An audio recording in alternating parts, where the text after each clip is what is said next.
He didn't scream on the first day. That was the first thing the crowd noticed.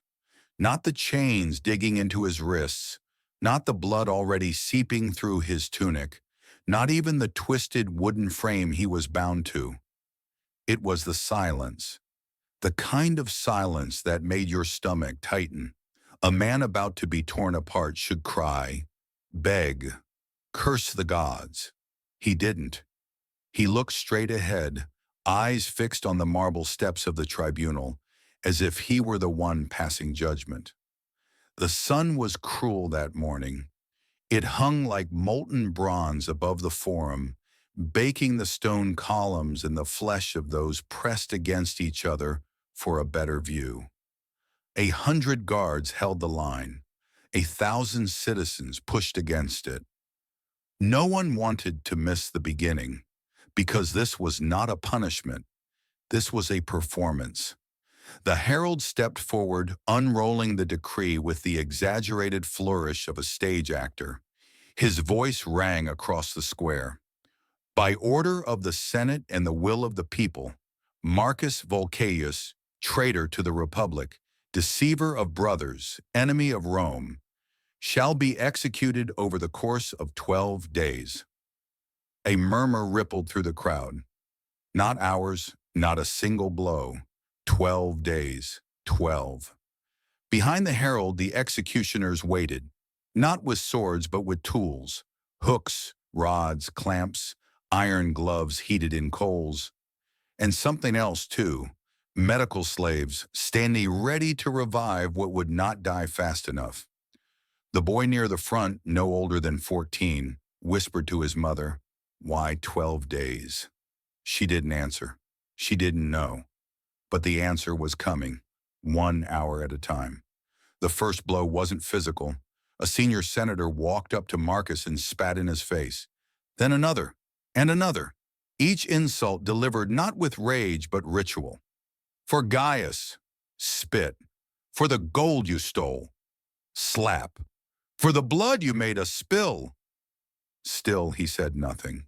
The crowd grew louder. Some shouted curses, others laughed.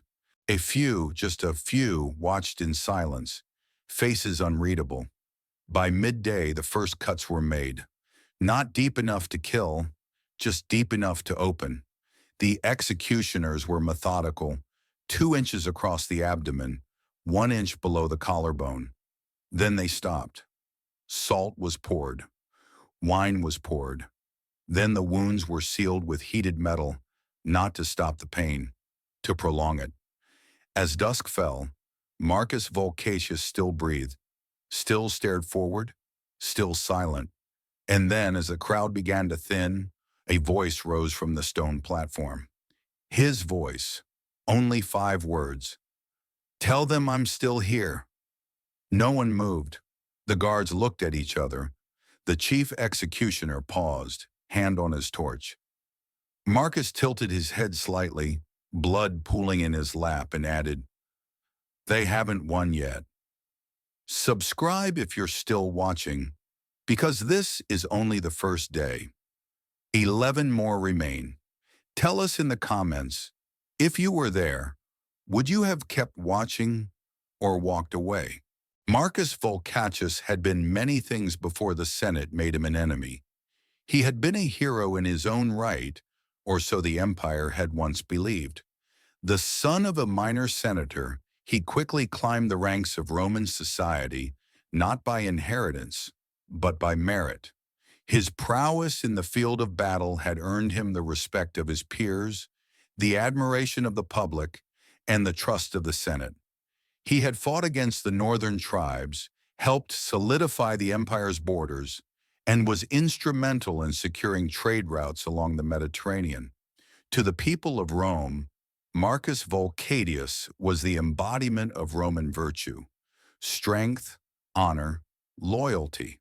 But as with so many others, power had a way of changing things.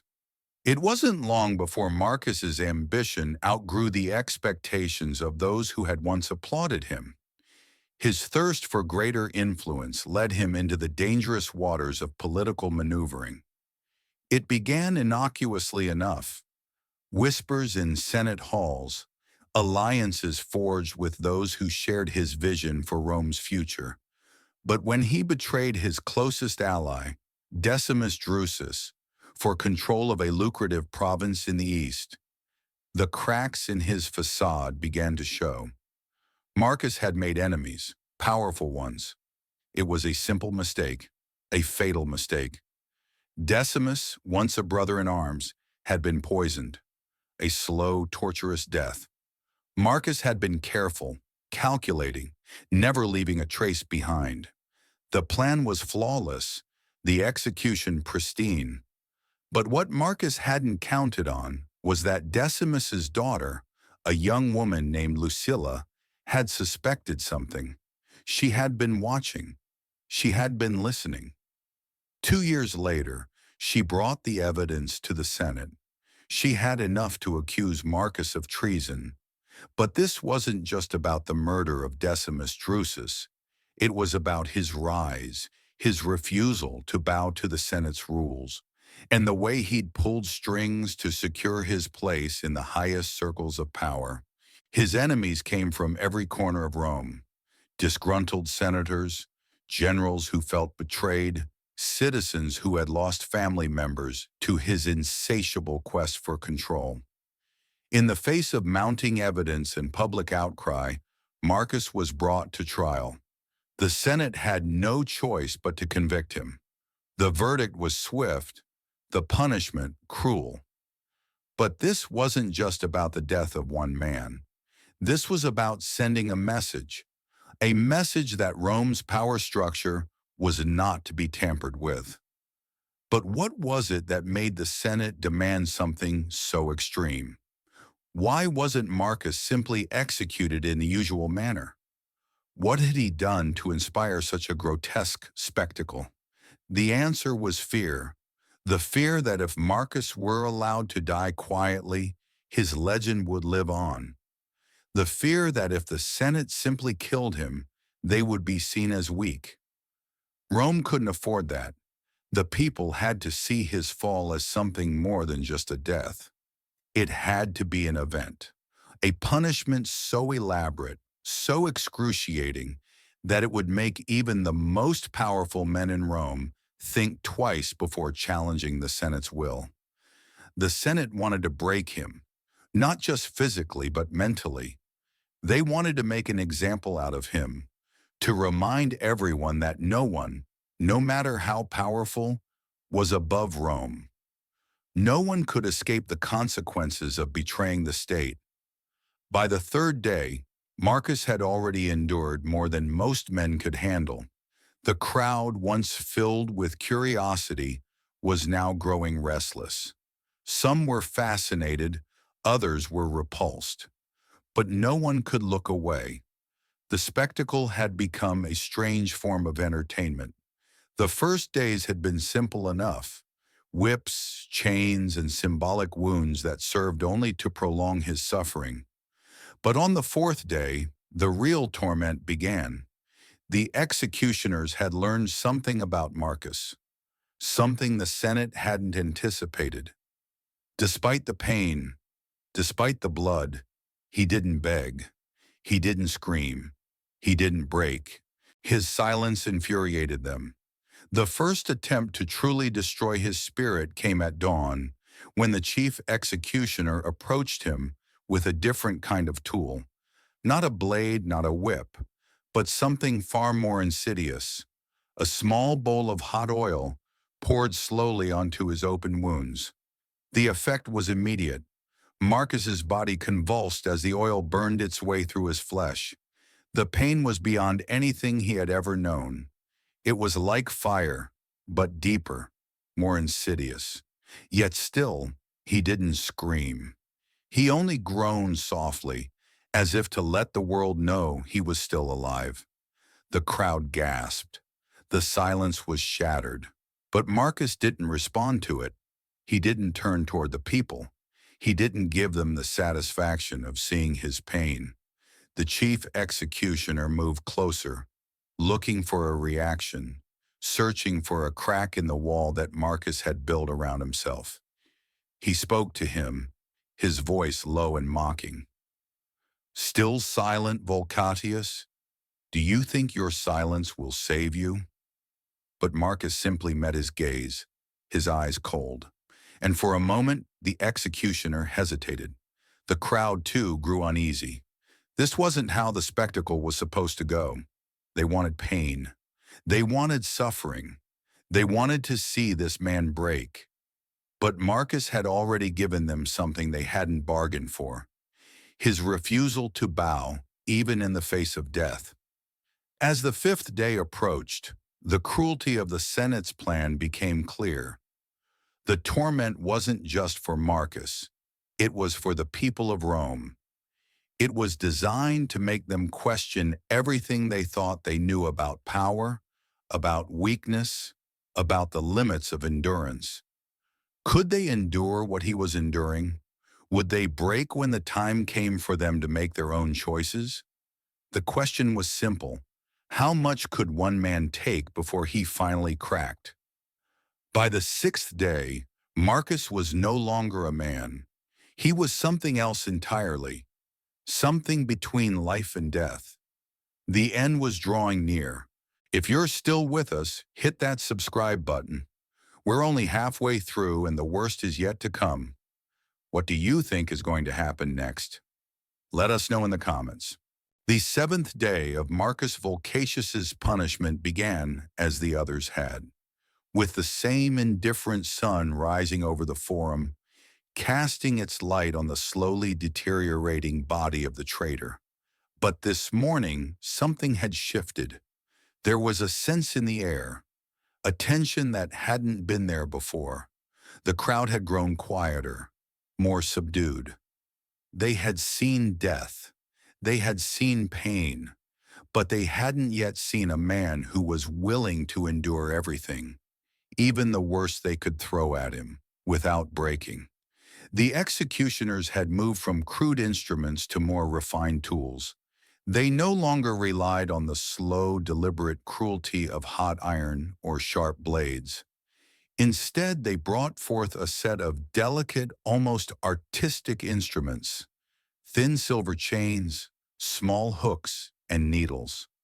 Their purpose was no longer to tear his body apart. It was to stitch it together, piece by piece, in a grotesque mockery of life. The hooks were inserted into the skin of his shoulders and chest, the thin metal cutting through his flesh, only to be pulled tight, lifting his body like a marionette. Marcus winced, but he made no sound. His eyes were closed now, though his lips remained still, as though he were shutting out the world entirely, retreating into some place beyond pain. For the first time, the executioners began to show signs of hesitation. It was as though they had crossed a line. Marcus wasn't fighting. He wasn't pleading for mercy. He wasn't even trying to escape. And in his silence, he had become something far more terrifying than the Senate had ever intended. A symbol, a challenge. The people, too, were beginning to notice.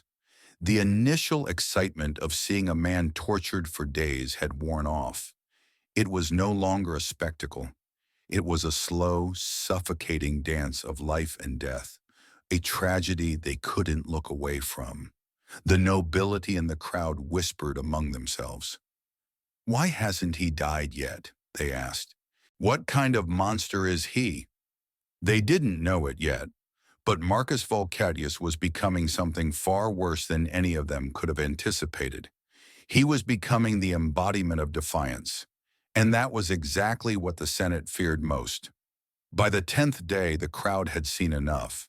The public display of Marcus's broken body, the blood, the constant pain, it had all become too much. But for the Senate, the spectacle was far from over. It was the perfect opportunity for them to remind the people of their power. As night fell over the forum, the Senate sent for a different kind of executioner, one who didn't deal in blood or torture. No, they sent for the emperor's philosopher. The philosopher was a man of words, a man who could wield logic and rhetoric like a blade. He was tasked with a simple mission: to break Marcus's spirit, to convince him that his suffering was not noble, but foolish. He was to stand before the traitor and speak, and perhaps for the first time in his life, Marcus would listen. The philosopher stepped forward, his voice calm and measured as he addressed the crowd.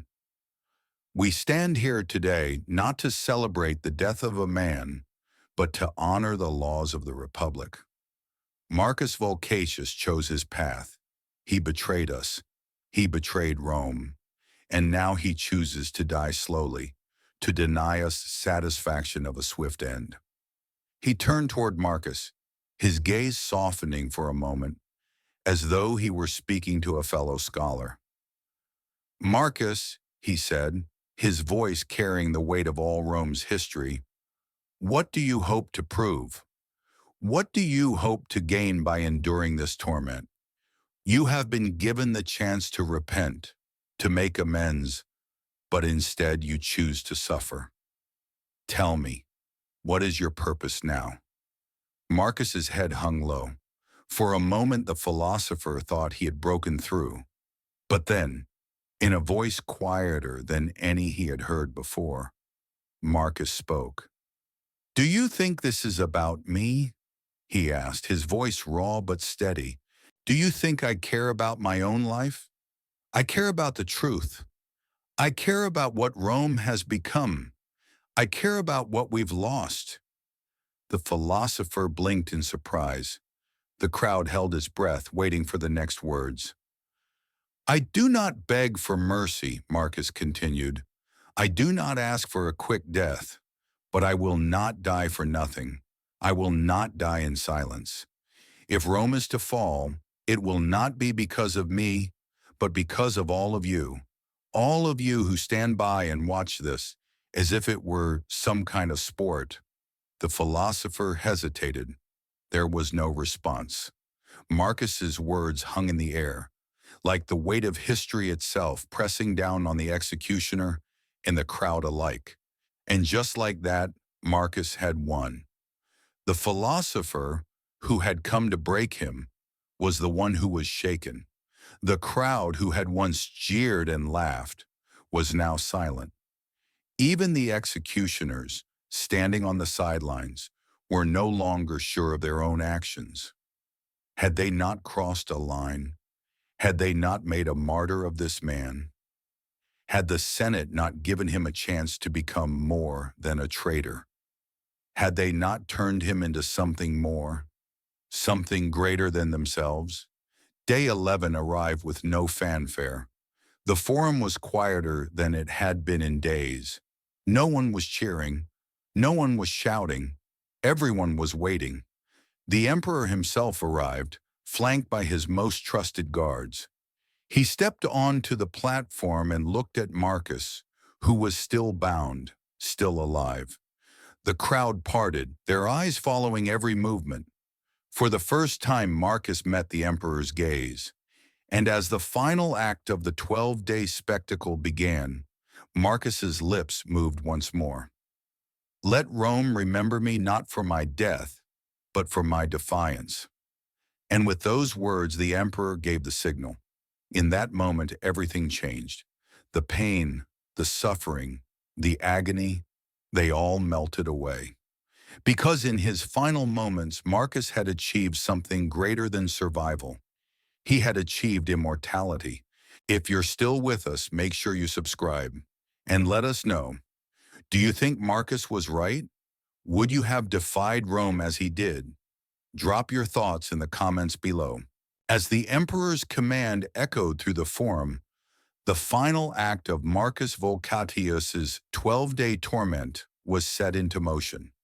The crowd, once filled with anticipation, now stood in an eerie, unnatural silence, as if they were witnessing the end of an era. What had started as a brutal execution had morphed into something much more.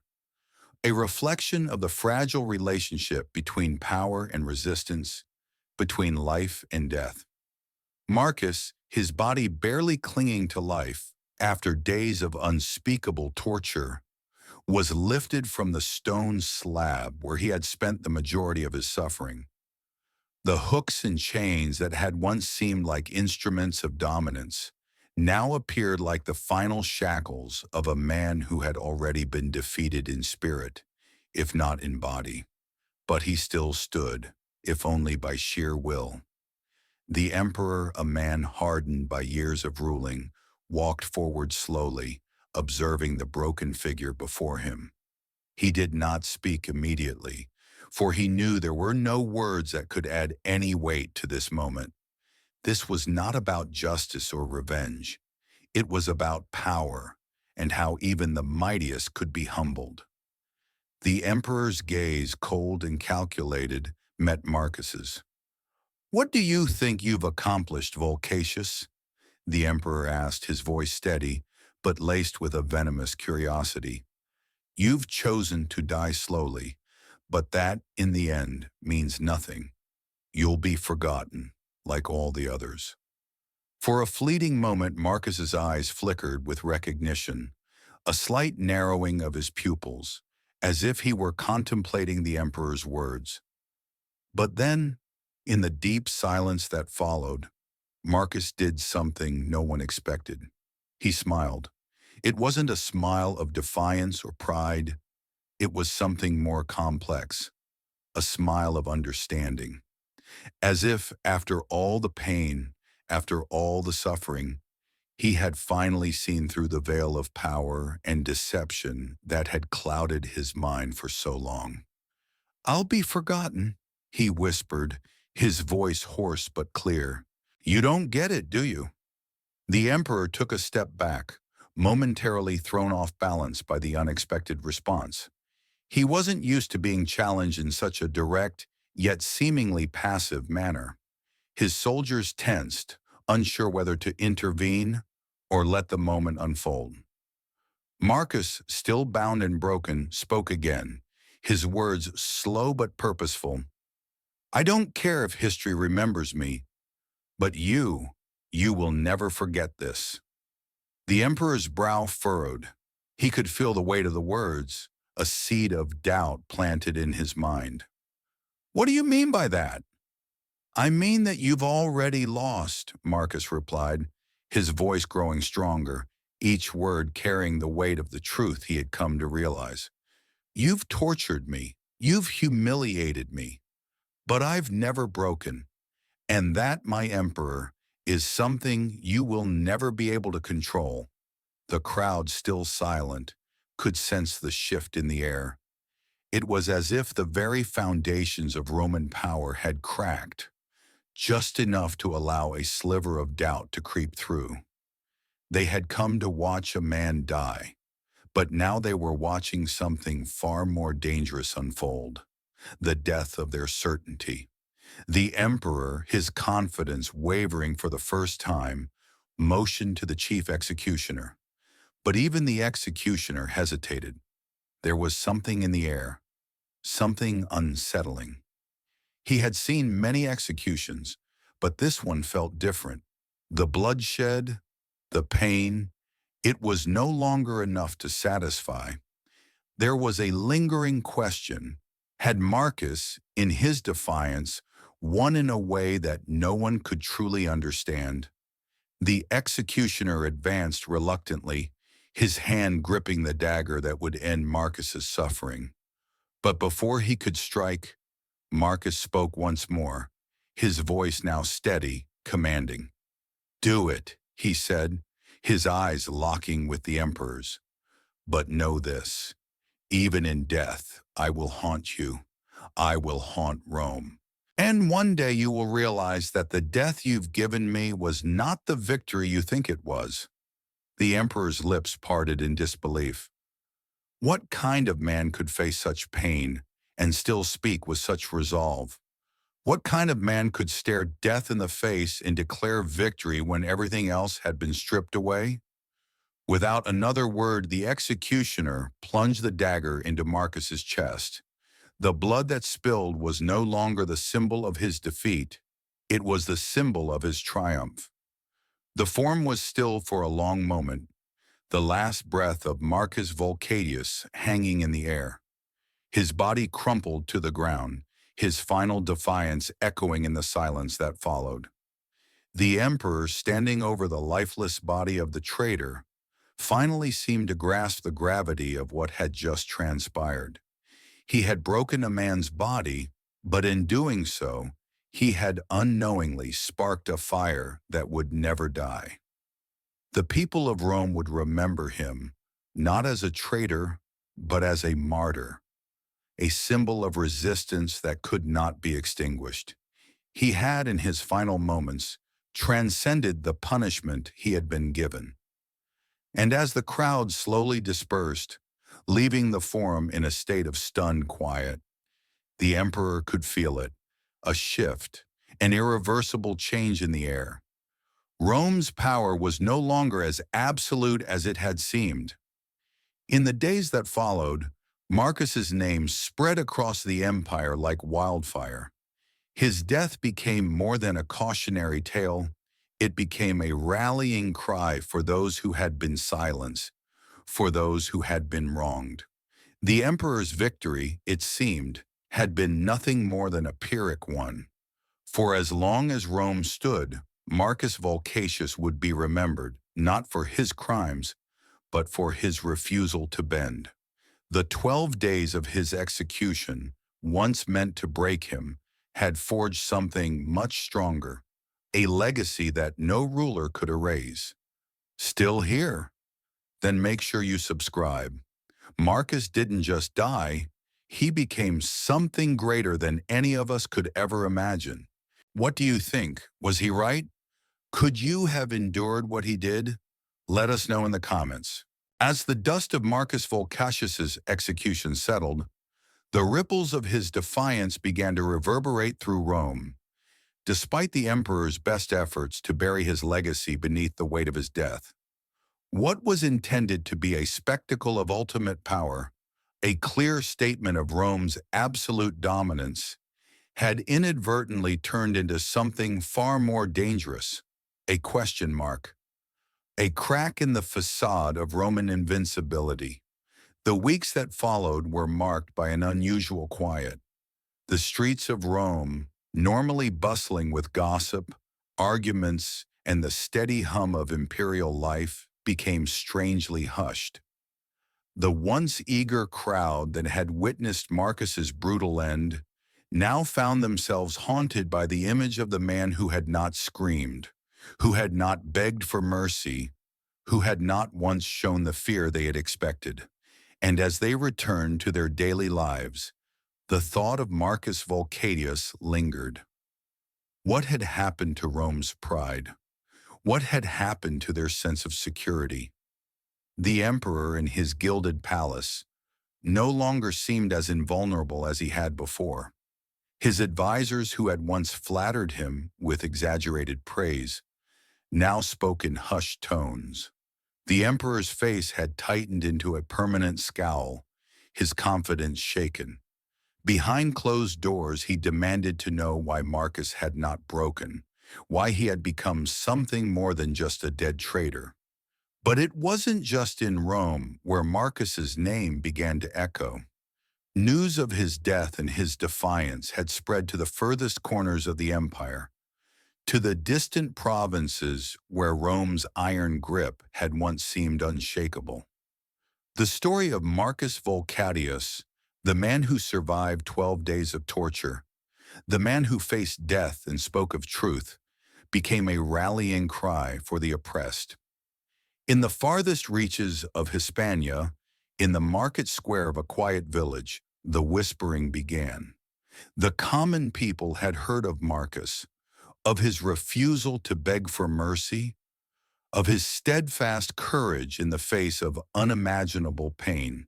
They began to wonder, just as the Roman citizens had, could the empire, the mighty empire, really be invincible? Could they, too, defy their rulers? And in the shadow of the emperor's palace, within the Senate itself, cracks began to form. The death of Marcus Volcatius, meant to serve as a final warning to any would-be traitors, had turned into a symbol of what the Senate had failed to understand about the people it ruled. Lucilla, the daughter of Decimus Drusus, the man Marcus had betrayed, found herself in the midst of a dilemma. She had been the one to bring the evidence against Marcus, to testify before the Senate and demand his execution. She had been the one to drag his secrets into the light. But now, after seeing him endure his punishment without once flinching, without once begging for mercy, Lucilla found herself questioning everything. She had expected justice. She had expected to feel triumphant when Marcus's body finally fell. But instead there was an unsettling emptiness. She had spent years hating him for the death of her father, for the betrayal that had shattered her world. But in the end, Marcus had shown a kind of strength that, despite everything, had earned her reluctant respect. Now, as she sat alone in her chambers, the weight of her thoughts pressed down on her. Had she made the right choice in condemning him to death? Could there have been another way? The Senate had called for the execution, but it was Lucilla's voice that had sealed Marcus's fate. Yet now the very name that had once filled her with hatred had become a symbol of something more. Something that was no longer about revenge. She had once imagined Marcus's death would bring her peace. Instead, it had left her restless. The next morning, Lucilla found herself standing at the edge of the Senate House, watching as the senators filed in. They were talking in low voices, discussing the aftermath of Marcus's execution. Their words were laced with uncertainty. Some argued that the execution had been necessary, that it had upheld the honor of Rome. But others, particularly those who had witnessed the way Marcus had endured, questioned the outcome. "His silence speaks louder than any sword," one senator remarked, a man whose opinions had once been aligned with the emperor's. "The people will remember him, not as a traitor, but as a martyr." Lucilla's heart skipped a beat. The word martyr echoed in her mind, and she was struck by the realization that Marcus's death, far from erasing his influence, had only deepened it. Rome had not crushed him. Rome had made him a legend. She turned away from the Senate House, her thoughts spinning. In the distance, she could see the crowds gathering at the Forum once again, their eyes searching for answers, their hopes and fears reflected in the statue of Marcus Volcatius that now stood in the center of the square. It had been erected in the wake of his death, not as a symbol of his punishment, but as a monument to his endurance. Not a traitor, Lucilla muttered to herself, but a symbol. And that symbol would not die with him. In the coming months, Marcus's name became a symbol of resistance. His story, the 12 days of torture, the defiance, the unwavering silence, was told over and over again, whispered in the streets of Rome, across the provinces, and in the ears of those who had once been silent. His legacy was no longer tied to his betrayal. It was tied to his refusal to bend, to break, to acknowledge the empire's power over him. For the first time in generations, people began to question the empire they had once adored. Could Rome truly control its citizens, its soldiers, its senators, its people? Was the power of the emperor unchallenged? Or had Marcus Volcatius, through his final act of defiance, shown the world that there was still room for rebellion? And in the darkened corners of Rome's power structure, there were whispers, not of fear, but of something far more dangerous: respect. Still here? Make sure you're subscribed. We're diving deeper into the fallout from Marcus's death. What do you think? Was he a martyr or a fool? Leave your thoughts in the comments below. We want to hear your opinion. Weeks had passed since Marcus Volcatius's death, But the embers of his defiance still burned through Rome's underbelly. No matter how hard the emperor and the Senate tried to stamp it out, his memory clung to the empire like smoke to a battlefield. His name, once synonymous with betrayal, had become synonymous with resistance, a banner raised by those who had once feared the might of Rome. It wasn't just the people of Rome who felt the shift. Senators who had once rallied behind the emperor's every word now exchanged furtive glances, and even the emperor himself had begun to change. Behind the cold facade of power, he had become consumed by an unsettling realization. Rome, in all its glory, might not be as invincible as he once believed. The emperor began to feel the weight of Marcus's words in a way he hadn't expected. "You will never forget this." Marcus had said it with such conviction, such certainty, that even in death it haunted the emperor. Every day the emperor passed the statue of Marcus in the Forum, staring up at the stoic, silent figure. Every time he walked into the Senate house, Marcus's shadow seemed to follow him. It was no longer just about control, it was about something deeper. The emperor had underestimated the power of a single man's will, the way it could transcend the sword and the crown. In the months that followed, the emperor became paranoid, his confidence slowly eroding. He became obsessed with Marcus's legacy and what it meant for his own. Meanwhile, Lucilla, the daughter of the man Marcus had betrayed, found herself caught in a web she hadn't expected. Her once clear-cut quest for revenge had turned into something far murkier. The Senate had congratulated her for bringing Marcus to justice, but as the days passed, she began to doubt herself. It wasn't just Marcus's refusal to break that troubled her. It was the way his death had changed everything. Her father's memory, once her driving force, seemed to fade in comparison to Marcus's posthumous influence. One evening, Lucilla sat alone in her chambers, staring at the small golden pendant her father had given her before his death. She had held on to it for years, convinced it was a symbol of her right to carry out her father's vengeance. But now as she turned it over in her hands, she realized that vengeance, at least the way she had understood it, had lost its meaning. The more she thought about Marcus, the more she began to see him not as a villain, but as something else entirely, a martyr. The word kept echoing in her mind, and she couldn't escape it. Her father's death had brought her nothing but pain and bitterness.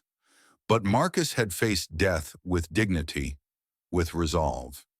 He had transcended his fate in a way that no one, not even the emperor, had anticipated. In the farthest corners of the empire, the legacy of Marcus Volcassius had taken root.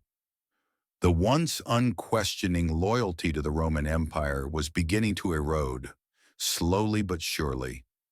It wasn't just the intellectuals, the scholars, or the rebels who whispered about Marcus's defiance. It was the common folk, the workers, the soldiers, the slaves who had heard his story and found something in it that resonated with their own suffering. His 12 days of torture had shown them that the empire's power was not as absolute as they had been led to believe. In Hispania, a soldier by the name of Gaius, stationed in a remote outpost, began to see his duties in a new light. He had once revered the emperor, followed orders without question, believing that Rome's will was the will of the gods. But the story of Marcus had stirred something within him. He had heard the whispers, the stories told by fellow soldiers who had fought in distant lands, the story of a man who had faced death and chosen to endure, rather than surrender. For the first time, Gaius began to question his place in the empire. One night, after a particularly grueling training session, Gaius sat alone by a fire, looking out over the camp. His comrades slept, Unaware of the turmoil in his mind, he had heard the rumors of a growing movement among the soldiers, a silent rebellion against the empire's iron rule.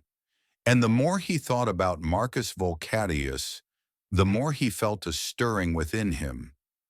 What if the emperor and the Senate weren't the only one with power? What if the power to change Rome rested in the hands of those who had been silenced for so long?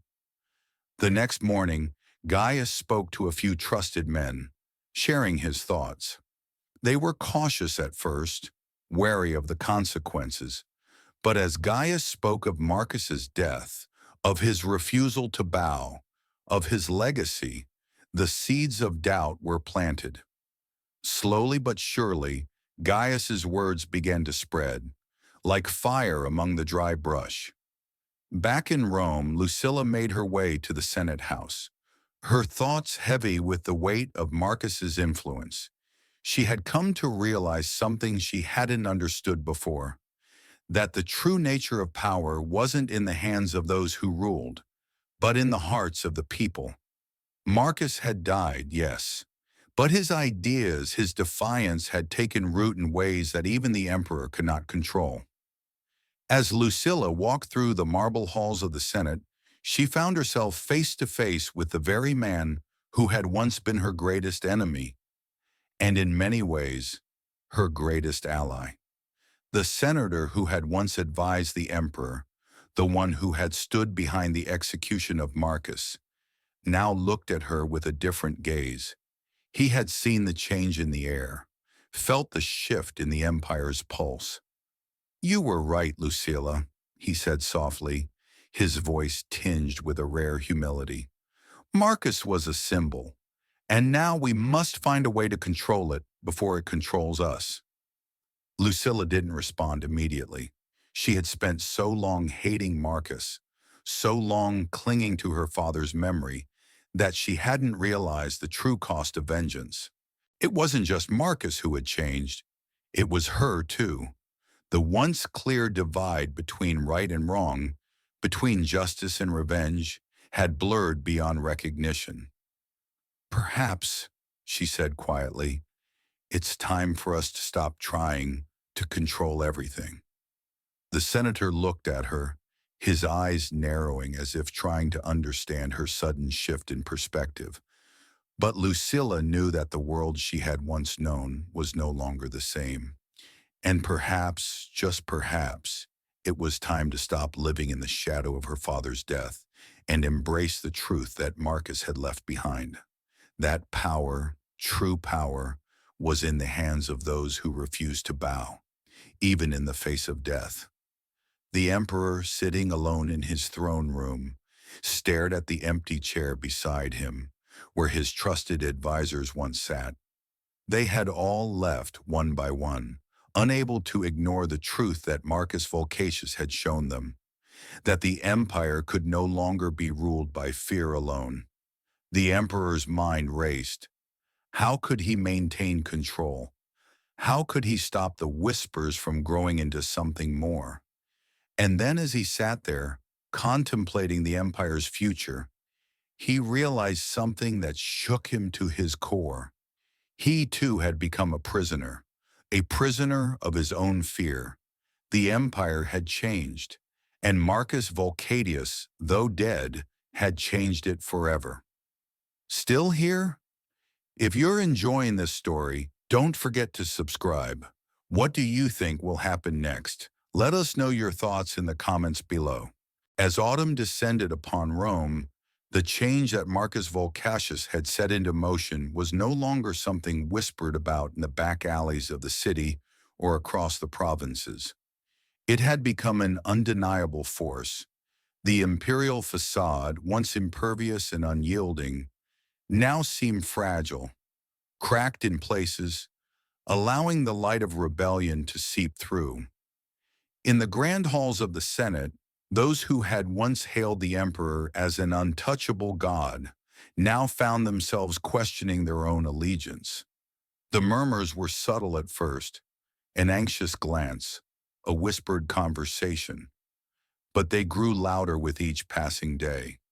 The same senators who had clamored for Marcus's death now found themselves at odds, unable to reconcile their loyalty to the emperor with the rising tide of dissent.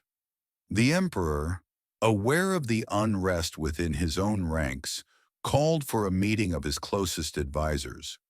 The room was dimly lit by the flickering light of oil lamps, the shadows cast on the marble walls dancing like specters of fear and doubt. The emperor sat at the head of the table, his face unreadable, but his eyes sharp with the weight of his thoughts. "Tell me," he began, his voice low, "how long will this unrest last? How much longer must we endure this uncertainty?" The room fell silent. His advisors shuffled uncomfortably in their seats, unsure of how to answer. The emperor had been patient, far more patient than anyone had expected, but patience, as he was learning, had its limits. A man from the far corner of the room, one of the emperor's generals, spoke cautiously. "Sire, the people are restless. They speak of Marcus Volcatius as if he were a god, a martyr. His death has become a symbol, not just of defiance, but of a new order. They believe," he hesitated before continuing, "they believe that we are no longer invincible." The emperor's fingers drummed lightly on the armrest of his chair. "So it's fear they feel. Fear of our power."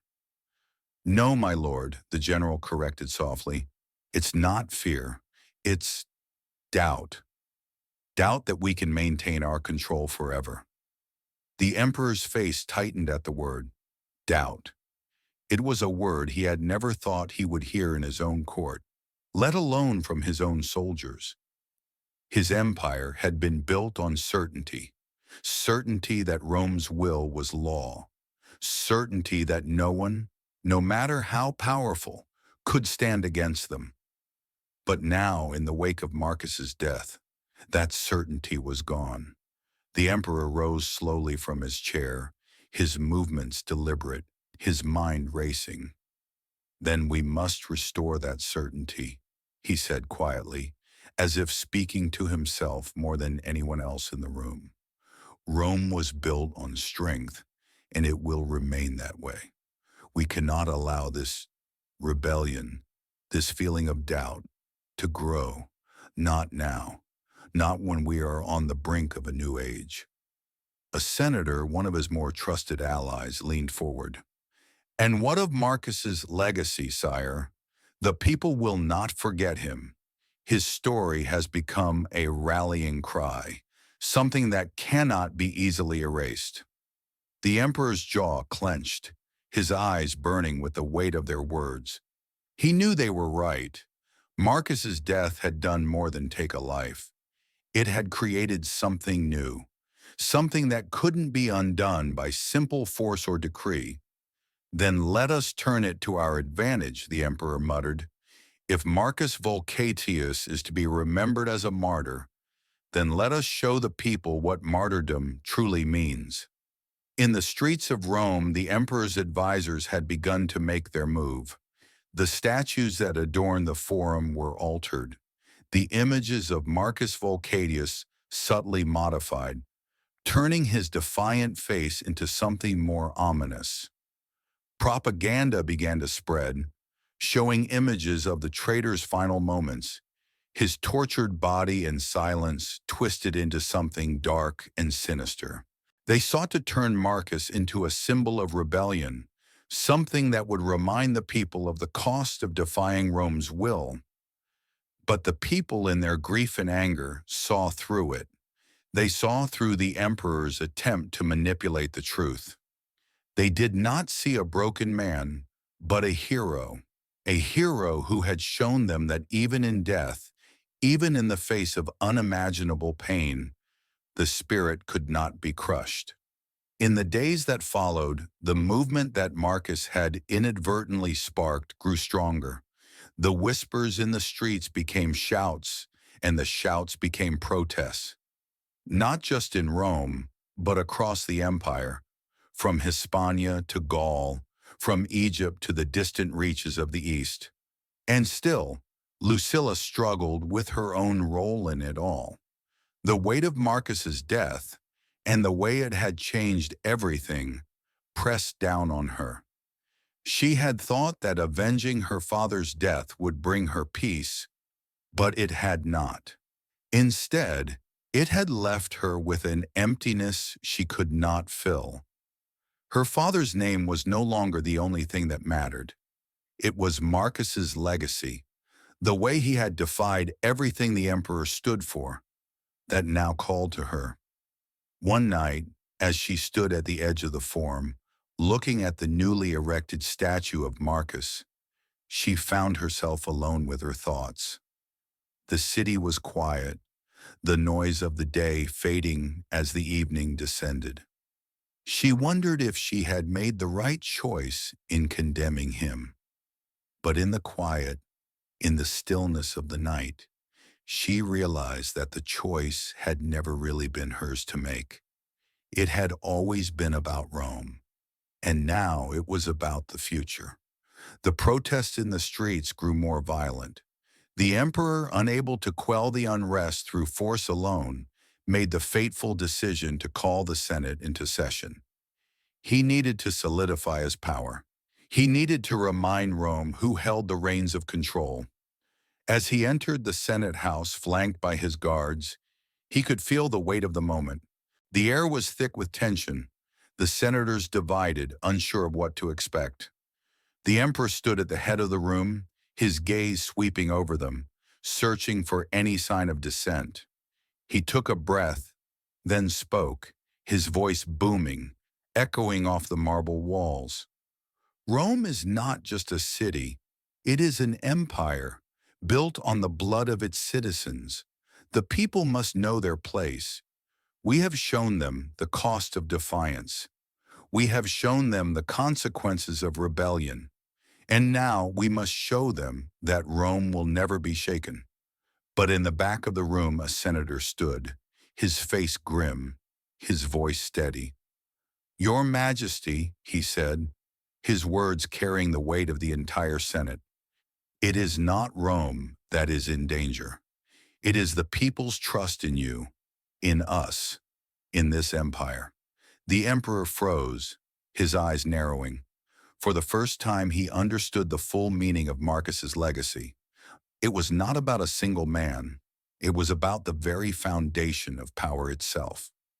In that moment, the emperor realized the truth. Marcus Volcatius, though dead, had done what no one had ever done before. He had shattered the illusion of invincibility that had held Rome together for centuries. And now, no matter how hard the emperor tried to control it, the seeds of rebellion had been sown. The people had seen what one man could do, and now they knew they could do the same. Rome was no longer the same. Still with us? If you are, don't forget to subscribe. We want to hear what you think. How do you think this all ends? Let us know in the comments.